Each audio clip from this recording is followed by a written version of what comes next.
Hello hi అందరికీ, నేను మీ పద్మావికే. ఈరోజు మన ఛానల్లో వచ్చేసి మంచి రెసిపీ అండి, ప్రోటీన్ రెసిపీ అండ్ చాలా సింపుల్గా ఈజీగా చేసుకోవచ్చు. పప్పు టమాటా సూపర్గా ఉంటుంది. నేను చాలా డేస్ అవుతుంది ఇంట్లో కూడా చేసి, టైం కుదరక. సో ఈరోజు అయితే మీకు మన ఛానల్లో టమాటా పప్పు ఎలా చేసుకోవాలో చూపించబోతున్నాను, చూసేసేయండి. ఫస్ట్ టైం ఎవరైనా చూసినట్లయితే లైక్ ఆర్ సబ్స్క్రైబ్ చేసేయండి, ఓకేనా. ఇప్పుడైతే పప్పుని ఒక 2 సార్లు శుభ్రంగా కడుక్కొని సరిపడా మంచినీళ్ళు వేసుకోవాలి. ఒక 2.5 గ్లాస్ వాటర్ అయితే వేసుకోండి, ఎక్కువ వాటర్ కూడా వేయొద్దు.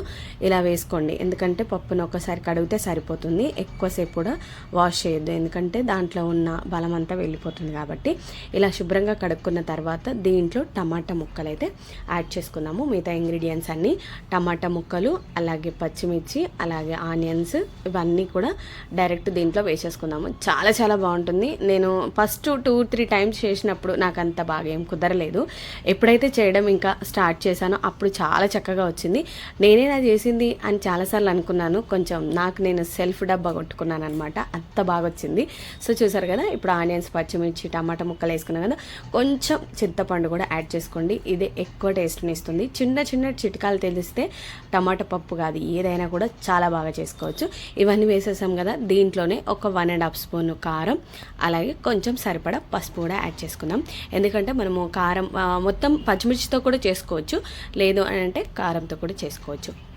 కారంతో కంటే పచ్చిమిర్చితో చేసినప్పుడు ఇంకా కలర్ఫుల్గా ఉంటుంది రైస్. కానీ ఈసారి నేను కారం వేసి చేస్తున్నాను, నాకు చాలా చాలా ఇష్టం. అండ్ మా ఇంట్లో కూడా నిజంగా చెప్తున్నాను, ఇంత పప్పు వేసాను కదా ఇమీడియట్గా అయిపోతుంది కూడా, ఉండదు. అలాగే కొంచెం దొడ్డుప్పు అయితే వేసుకుంటున్నాను. దొడ్డుప్పు వేసుకోండి, ఎందుకంటే పప్పులో కొంచెము తొందరగా కరగడానికి కూడా పాసిబిలిటీ ఉంటుంది, ఓకేనా. ఇలా అన్నీ కలిసేలాగా మిక్స్ చేసుకొని ఒక 4.5 విజిల్స్ వచ్చేలాగా విజిల్స్ పెట్టేసుకుందాము. ఇప్పుడు మనకు సాల్ట్, పసుపు, ఉప్పు, కారం, పచ్చిమిర్చి, ఆనియన్, టమాటా, పప్పు ఇవన్నీ వేసాం కదా, ఇంకా విజిల్స్ అయితే 4.5 విజిల్స్ అయితే పెట్టేసుకుందాం మీడియం ఫ్లేమ్లో, ఓకేనా. సూపర్గా ఉంటుంది. అసలు నిజంగా ఎక్స్పెక్ట్ చేయలేదు ఇంత బాగా వచ్చిందని. ఎర్లీ మార్నింగ్ 6:30కి లేస్తే కానీ వర్క్ అయితే అయిపోదు అనమాట. స్కూల్ స్టార్ట్ అయిపోయింది కాబట్టి ఈ హరిబరి తప్పదు. సో ఇప్పుడైతే 4.5 విజిల్స్కి మన పప్పు అయితే కుక్ అయిపోయినట్టే. ఇప్పుడైతే విజిల్ తీసేసి ఎలా ఉడికిందో చూసేసుకున్నాము. చాలా ఈజీగా చేసుకోవచ్చు. బ్యాచిలర్ కానీ కొత్తగా పెళ్ళైన వాళ్ళకి కానీ ఎంత రాని వాళ్ళకి కూడా పప్పు టేస్ట్ చాలా చాలా బాగుంటుంది. ఈ పద్ధతిలో ఒక్కసారి ట్రై చేసి చూడండి, నాకు కామెంట్ చేయడం మాత్రం మర్చిపోవద్దు. అండ్ నేను ఎలా చేశాను అనేది కూడా నాకు ఫీడ్బ్యాక్ ఇవ్వండి, నాకు కూడా కొంచెం తెలియాలి కదా నేను బాగా చేశానా లేదా అనేసి, ఓకేనా. ఇంకా ఇదంతా ఒకసారి మిక్స్ చేసుకుందాము. పప్పు మాత్రం ఇలా పర్ఫెక్ట్గా కుక్ అవ్వాలండి. ఎక్కువ తిక్కుగా అంటే మొత్తం బాగా మెల్ట్ లాగా అవ్వద్దు, అలాగని చెప్పి గట్టిగా అవ్వకూడదు.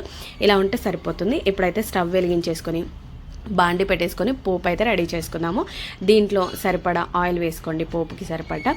బాండి హీట్ ఎక్కిన తర్వాత ఆయిల్ వేసుకొని దీంట్లో జీలకర్ర అండ్ ఆవాలు ఇవి వేసుకుంటే సరిపోతుంది. అండ్ ఇంకొకటి ఏంటంటే, మీరు ఎప్పుడైనా వెల్లుల్లి రెబ్బలు వేసినప్పుడు అయితే మూత పెట్టండి, లేదంటే మొహం మీద పడుతుంది, మనకు మొహం డ్యామేజ్ అయిపోతుంది. ఇలా వేసుకుంటూ ఉండాలి. వెండు మిరపకాయల్ని తుంచి వేసుకోండి. కొంచెం వెండు మిరపకాయల విత్తనాలు కొంచెం గోల్డెన్ బ్రౌన్ అవ్వాలి. అలా డైరెక్ట్గా ఇట్లా ఉంటే మంచిగా ఉండదు, పోపు కొంచెం మాడితేనే బాగుంటుంది. వెల్లిపాయలు, కరివేపాకు కూడా వేసి మూత పెట్టేసుకుంటే మన వెల్లుల్లి రెబ్బలు అనేది చిటపటలాడి మొహం మీద పడకుండా ఉంటుంది. ఇలా కేర్ఫుల్గా చేసుకుంటే బాగుంటుంది. టమాటా పప్పు నేను ఇంత బాగా చేశాను అని ఈరోజు నాకు నేనే చాలా ఖుషిగా ఫీల్ అయ్యాను.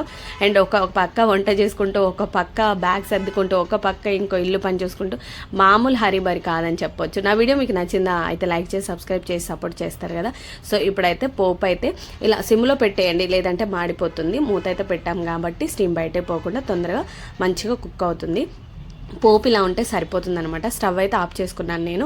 ఇంకా ఇలా పసుపు వేసుకున్న తర్వాత ఇలా కొద్దిగా ఇలా తిప్పుకొని స్టవ్ ఆఫ్ చేసిన తర్వాతనే పోపు వేయండి, ఎందుకనంటే మొహం మీద పడకుండా ఉంటుంది. ఇలా కొద్దిగా పప్పు అయితే యాడ్ చేసుకుందాం. చూసారా ఎంత కలర్ఫుల్గా ఉందో, టేస్ట్ మాత్రం చాలా చాలా బాగుంది.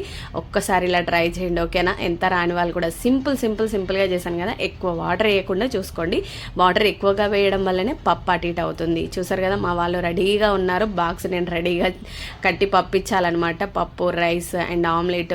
అబ్బో మామూలు టేస్ట్ అంటే మామూలు వెరైటీస్ కాదు వీళ్ళకి. వీళ్ళు చదివే చదువుకి వీళ్ళకి పెట్టే పెట్టుబడికి సంబంధమే ఉండదు. సో ఇప్పుడైతే సాల్ట్ అన్ని కలిసిపోయా లేదా ఒకసారి చెక్ చేసుకుందాం, ఓకేనా. నేను ఏంటంటే సాల్ట్ వేసాను కదా ముందుగానే, మనకు పర్ఫెక్ట్గా సరిపోయింది. ఏది ఎక్కువ అవ్వలేదు, ఏది తక్కువ అవ్వలేదు.